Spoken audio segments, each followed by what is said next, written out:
नमस्कार, उम्मीद है आप लोग स्वस्थ और आनंद होंगे।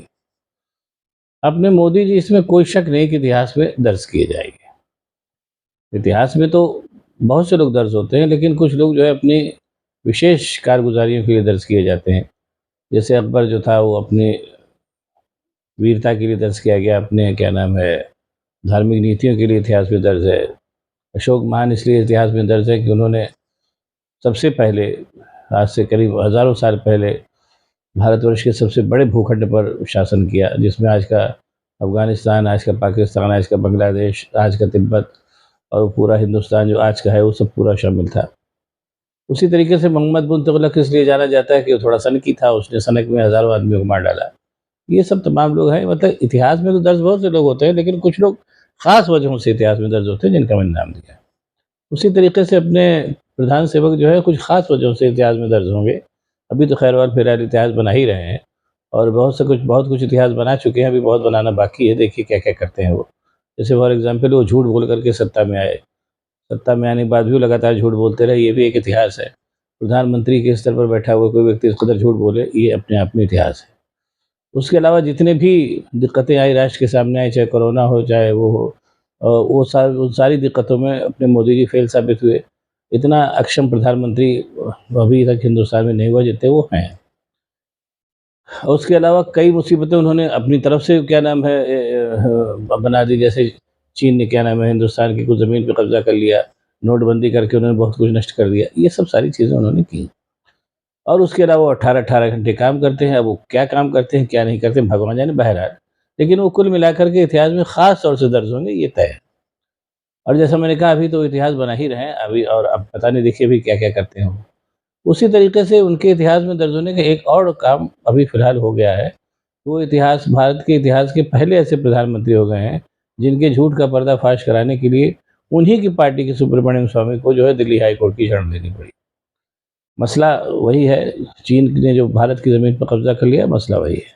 अपने सुब्रमण्यम स्वामी के बारे में कुछ बता दें थोड़ा-सा। उनके बारे में तमाम बातें हैं और इसमें कोई शक नहीं कि जो उसके पीछे पड़ जाते हैं, पड़ ही जाते हैं। काबिल आदमी वो हैं ही, थोड़ा-सा मतलब उनकी पर्सनैलिटी के बहुत से रंग हैं। आप बहुत कम लोगों को मालूम होगा, बड़ी पुरानी बात है कि जब इंदिरा गांधी ने आपातकाल लगाया था, उस आपातकाल में सुब्रमण्यम स्वामी गायब हो गए थे और भरी संसद में आए और अपनी बात कह के फिर वो गायब हो गए। पूरी इंदिरा गांधी की सरकार देखती रह गई और अब ज़माना आपातकाल का था। ये वो अपने सुब्रमण्यम स्वामी हैं, तो ऐसे सुब्रमण्यम स्वामी से तो कुछ ख़ासी उम्मीद की जाती है। वो उम्मीद उस उम्मीद पर कई बार खरे उतरे, इस बार फिर खरे उतर गए। मोटे तौर पर सभी को मालूम है, चल गया भी, कुछ मतलब ऐसी बात नहीं जिसको वो लोग ना जानते हों। चीन ने भारत की ज़मीन पर हमला करके और लद्दाख का काफ़ी बड़ा हिस्सा कब्ज़ा कर लिया है। ऐसा तमाम समाचार माध्यमों से कहा जाता है। और अपने मोदी जी ने का कहना है कि चीन ने हमारी कोई ज़मीन नहीं हड़पी है और सब कुछ ठीक-ठाक है। चीन के साथ एक लंबे समय तक वो झूला झूलते रहे, कई बार चीन गए भी, बतौर चीफ मिनिस्टर भी गए, बतौर प्राइम मिनिस्टर भी गए, और जब से चीन ने हमला कर दिया तब से वो चीन का नाम ही लेने से परहेज़ करते हैं। ये कुल मिला के मामला है। कई मंचों पर उनसे पूछा गया, उन्होंने कोई जवाब नहीं दिया। उनके साथ क्या होता है कि जहाँ वो जिस मामले में फँस जाते हैं, वहाँ चुप हो जाते हैं। जैसे मणिपुर का मामला चल रहा है, वो एकदम चुप है, कोई जवाब नहीं दे रहे। चीन वाला मामला भी ऐसा ही है। अब जब ये हुआ कि वो कोई जवाब नहीं दे रहे और तमाम लोगों ने तमाम मंचों से पूछा, तो फिर इसका जवाब पाने का जो बीड़ा है वो सुब्रमण्यम स्वामी ने उठाया। पहले उन्होंने आरटीआई से सारी जानकारियाँ माँगी और जैसा होता है आरटीआई ने जब जानकारी नहीं दी तो वो दिल्ली हाई कोर्ट पहुँच गए उन्होंने, और दिल्ली हाई कोर्ट से उन्होंने गृह मंत्री अमित शाह को, रक्षा मंत्री राजनाथ सिंह को, जो तत्कालीन रक्षा मंत्री राजनाथ सिंह को, और विदेश मंत्री जयशंकर को नोटिस भिजवा दी कि आप बताइए कि चीन ने कितनी ज़मीन पर हमारे कब्ज़ा कर लिया है। 7 बिंदुओं पर उन्होंने दिल्ली हाई कोर्ट से जवाब मतलब 7 बिंदु उन्होंने दिल्ली हाई कोर्ट को दिए हैं और कहा कि आप इनसे इन 7 बिंदुओं पर इन दोनों से जवाब माँगिए। उन 7 बिंदुओं का जवाब देने में बात पूरी तरीके से सामने आ जाएगी। 7 बिंदु में बता देता है, लेकिन वीडियो बड़ा लंबा हो जाएगा, आप सर्च करके देख सकते हैं उन 7 बिंदुओं को। और उन 7 बिंदुओं का जवाब जब देंगे अपने क्या नाम है गृह मंत्री अमित शाह और विदेश मंत्री जयशंकर और रक्षा मंत्री राजनाथ सिंह, तो ये तय जानिए कि चीन ने कितनी हड़पी है ज़मीन भारत की, ये बिल्कुल एकदम सामने आ जाएगा। और अब कोर्ट का मामला है, इसलिए इसमें से अब फर्दर झूठ बोलने की गुंजाइश अब नहीं बची है। ऐसा तो सुब्रमण्यम स्वामी ने कर ही दिया है। ये कुल मिलाकर के मामला है। और इस पूरी घटना के बाद अब प्रधानमंत्री मोदी ऐसे प्रधानमंत्री हो गए हैं, जिनके प्रधानमंत्री रहते ही उन्हीं की पार्टी के नेता ने उनके झूठ का पर्दाफाश करने के लिए दिल्ली हाई कोर्ट की शरण ली। ये चीज़ इतिहास में दर्ज होगी, ये तब तो कन्फर्म जाएगी।